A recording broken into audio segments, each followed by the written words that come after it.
জাকসু নির্বাচনের প্রচারণা শেষ দিন আজ। শেষ মুহূর্তে প্রচারণায় মুখর হয়ে উঠেছে বিশ্ববিদ্যালয় ক্যাম্পাস। মুরাদ চত্বর থেকে শুরু করে সকল পয়েন্টে প্রার্থী আর সমর্থকদের জটলা।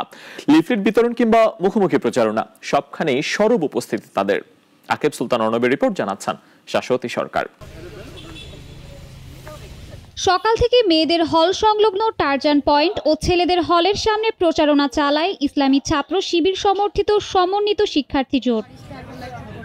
একই সময়ে মুরাদ চত্বর ও ছেলেদের হলে প্রচার চালাতে দেখা যায় বাংলাদেশ জাতীয়তাবাদী ছাত্রদল এবং গণতান্ত্রিক ছাত্র সংসদ সমর্থিত শিক্ষার্থী ঐক্য ফোরামকে। তবে সকল সংগঠনের ভিড়ে বামপন্থী ও প্রগতিশীল শিক্ষার্থী জোটগুলোর প্রচারণা তুলনামূলক কম।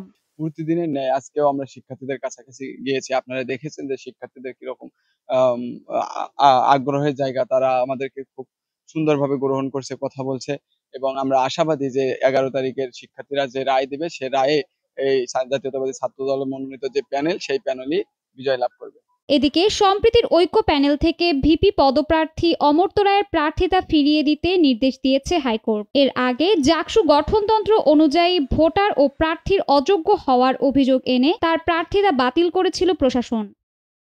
অন্যদিকে প্রশাসনের নির্দেশনায় সকাল থেকে মেডিকেলে শুরু হয় প্রার্থীদের ডোপ টেস্ট। শেষ সময়ে এসে চাপ অনেক বেড়েছে বলে জানান সংশ্লিষ্টরা।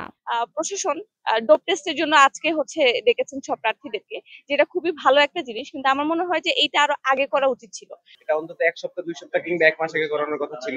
মূলত শিক্ষার্থীদের যে প্রচারণার ব্যাপারটা, এটাকে মারাত্মকভাবে হ্যাম্পার করছে। বিষয়টা খুব কষ্ট। বিশ্ববিদ্যালয়ের উৎসবমুখর নির্বাচনী আমেজে মেতেছে ভোটাররাও। নির্বাচনী পরিবেশ উপভোগ করছেন তারা। ক্যাম্পাসে প্রথম দিকে একটু অতটা আমেজটা উপলব্ধ না করা গেলেও এখন আসলে উপলব্ধি করা যাচ্ছে যে জাকসু হচ্ছে আর সব প্রার্থীরা আসছে। বহু প্রতীক্ষিত এই নির্বাচনের মাধ্যমে একটি গঠনতান্ত্রিক প্রতিনিধি দলের হাত ধরে বিশ্ববিদ্যালয়ের সার্বিক উন্নয়ন হবে বলে আশাবাদী শিক্ষক শিক্ষার্থীরা। শাশ্বতী সরকার, নাগরিক। ভাই সামনে আসেন না ভাই।